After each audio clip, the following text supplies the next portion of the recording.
automatically shift over the bottle sitting at the edge of my desk.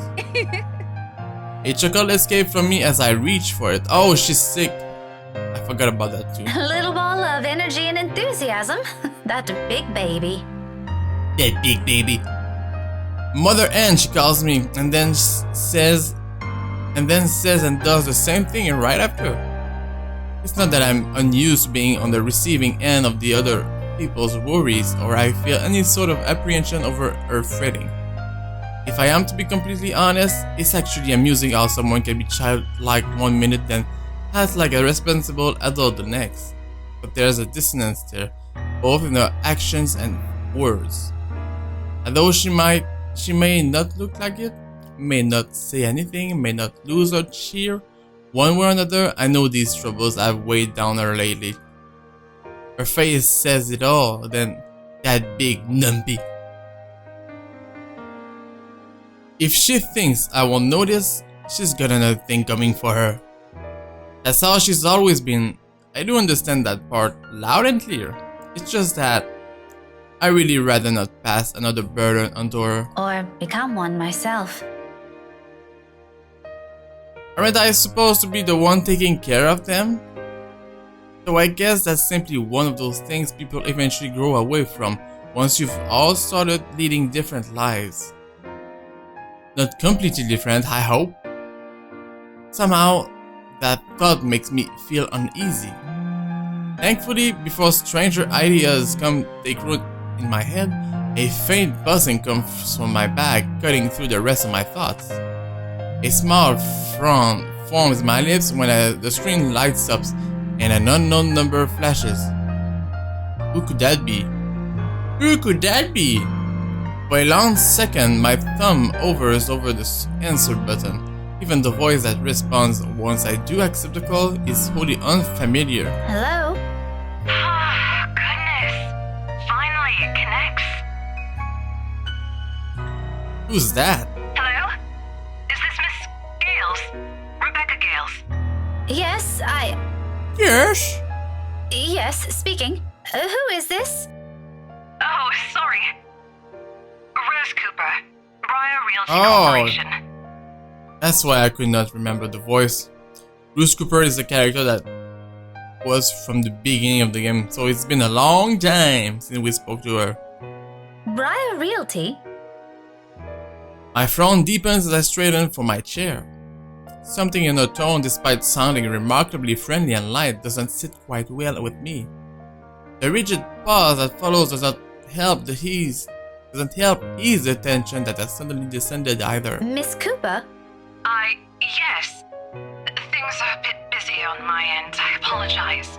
I'm not certain if Isabella has mentioned anything before, but we're working together on a property at the moment, and The Amagod Mansion, yes.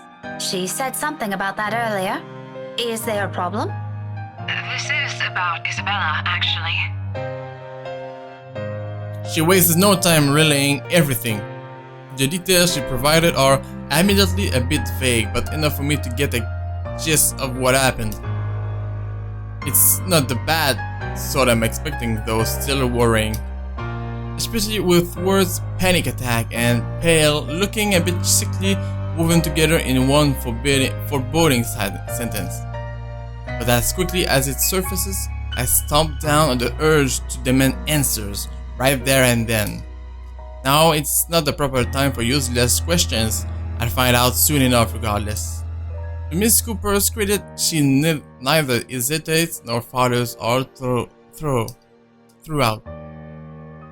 There is some sort of comfort in knowing Isabella as someone like her to guide her, though not as much as I would have liked.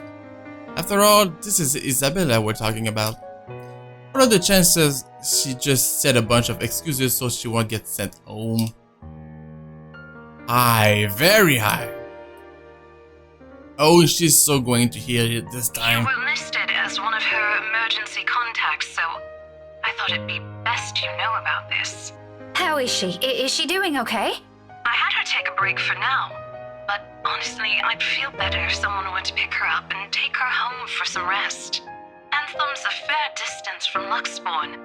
I really don't want her going off on her own. I'd do it myself, but You know how it is today. Big day. People everywhere until the open house ends.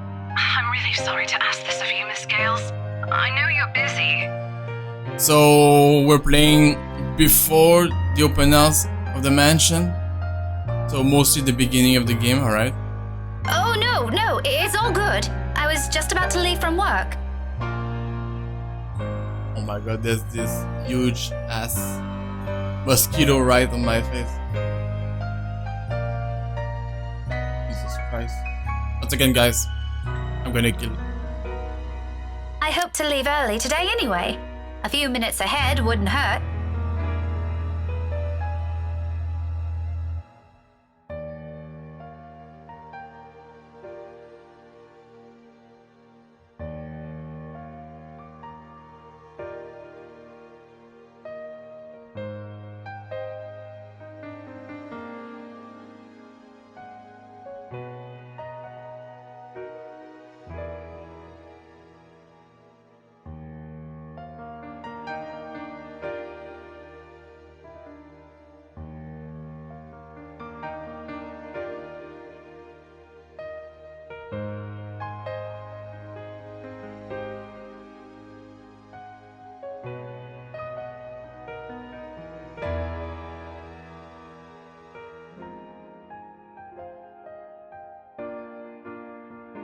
Got it! I can be there in a few, 30, 40 minutes tops. Is that all right? Is that alright? More than fine, Miss Gales, thank you. We're supposed to be here until... Oh, excuse me. One moment, please. Yes, ma'am. The faint hum of conversation echoes from her end. It sounds as though the place is buzzing with more people than you'd expect from a regular open house. I was skeptical at first. The house is old, not to mention its inconvenient location in Luxburn outskirts. Who wants to live in a place almost an hour's drive away from the comforts of the city? But from what little I can hear, it appears Isabella has every right to be optimistic about this sale. If I did not understand why she was so adamant refusing my offer of help before, I think I do now. To some degree. We'll be resuming the tour soon. Yes, thank you. Sorry about that. I really need to get this thing going. Lord knows how I'll salvage the situation here. It shouldn't be anything complicated, but still, clients. It can be difficult when they want to be. Not those ones though. Anyway, just look for me when you get here, alright? I shouldn't be too hard to miss. No problem. Thanks for letting me know about this. Just make sure Isabella stays put, please. Heaven knows how stubborn that girl can be. How stubborn that girl can be. Oh, believe me, I know. Don't worry about it. I'll have a few of our staff keep an eye on her for me until you get here. That's all I'm asking. I appreciate it. Good. The whole thing ends on a surprisingly pleasant note. If only the same can be said for the news she brought. I allow a brief minute to pass to ease whatever tension has latched itself firmly to my nerves. But no matter how much I wish for it, my mind stubbornly refuses to do so. My hands are unsteady against the papers I pretend to rearrange after. Lucid thoughts, every single ounce of it grimmer than the other, grows with each passing second I linger. Jesus. She's very, how can I say this? Easy to, stress. I'm not sure how to say it, but I hope you get what I mean. Something about this whole thing, along with the sudden unease and naggy worry, screams off. She's easy to worry, that's what I was gonna say. Wrong. This is not the riveting tale I've hoped to step into today. Even on a rush, getting everything in order before leaving takes nearly a good quarter hour. By the time I make it out of the classroom, the commotion has already died down, dwindling to mere echoes of distant laughers. From the nearby room, melodies from a rehearsing band drifts freely into the air, filling almost empty hallway with the warm, lively tunes. Any other day, I stop, bask in the music, and enjoy what little peace it brings. Not today, however. My steps are brisk and sure as I march to Edward Hall's exit. The sooner I confirm Isabella's okay, the sooner I can shake off this needling feeling. For one reason or another, that single call of all possible things has thrown everything off kilter. I'd rather this be over with as quickly as possible. So much that I nearly barrel over a student in my haze. Though perhaps it's really the other way around. That's the little girl from the last chapter. When I look down, a set of eyes, bright and hopeful, stare back at me. Her arms are wrapped around my waist like a vice, and at my attention, a grin spreads over her face. Buenas tardes, Miss Pink. Hello, Kylie. You know, you aren't supposed to run into people like that.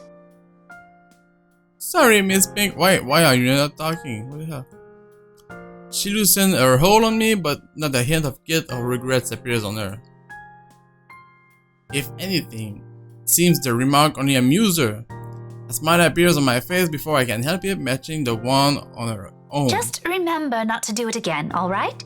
You could get hurt. Yeah, I doubt it. You sound like my mama when she's scolding Rowan, Miss Pink. Now you're talking? I'm sure your mama only means well. Your I know mama. she'll be worried sick if one of you were to get hurt. Where's your brother anyway? Aren't you two supposed to be heading home now? Rowan said he's got some stuff he needs to do before we go. I think he's taking too long. Taking too long. But he promised to buy me jelly babies today if I keep what he's doing a secret from Mama and Papa. What he's doing is secret? Any chance you'll tell Miss Pink about it? She shakes her head, both her hands going to her mouth as if to keep a precious secret from spilling out. I made a promise. He said it's for Tia Luke. He said it's for Theo Luke. Oh, something like a gift? Luke? Like a deal. Okay, there. Luke? Is she talking about this Luke? Tio promised to take him somewhere cool when he's old enough. Rowan's gonna prove he's a grown-up. Effortlessly free from my lips. The teacher in me wants to give whoever this Theo is a reprimand for bringing about this kind of behavior in children. But if both Suarez kids are so fond of him, there should not be anything to worry about, yes? At any rate, they're nothing but well-behaved, both Kylie and her brother. Rowan, the eldest, may have an occasional odd streak in and out of class, but their parents taught them well. I see no reason to cast any suspicion of bad behavior on them. As long as it isn't anything dangerous, alright? It's not. Cross my heart. My drawings are a lot prettier than what he's doing anyway. Tio said so. Do you want to see? I drew one earlier at class. Is that why you're here? Sure, I want to see. Not really. I was gonna show it to my friend first. But since it's you, I'm sure she wouldn't mind if you see it before she does. Oh no. I can't stay right now, Kylie. Her face falls immediately after the words are out. A small part of me feels responsible for the crestfallen look, but as much as I want to stay a little longer, there's another place I need to be at right now. And frankly, another child to look after. Taking both her hands, I kneel in front of her and muster the most rueful smile I can give. At her age, I'm quite sure she already understands what I'm about to say before they're even out. But remarkably, she doesn't look away and put as I'm expecting her to. I'm sorry. You know what? Rowan has a class with me on Monday around this time. Why don't you drop by again next week? After class? I'll even make sure to wait for you. It's just that I absolutely must leave now. My friend had an accident earlier, and I'm the only one she has here. What about her mama and papa? Her family lives really far from here, I'm afraid. Do you remember where Asia is? The southeast part? That's where they are. Her eyes immediately light up at my question. Just like that, I know I've earned the girl's forgiveness. Oh, just like Takako. Takako? Who? my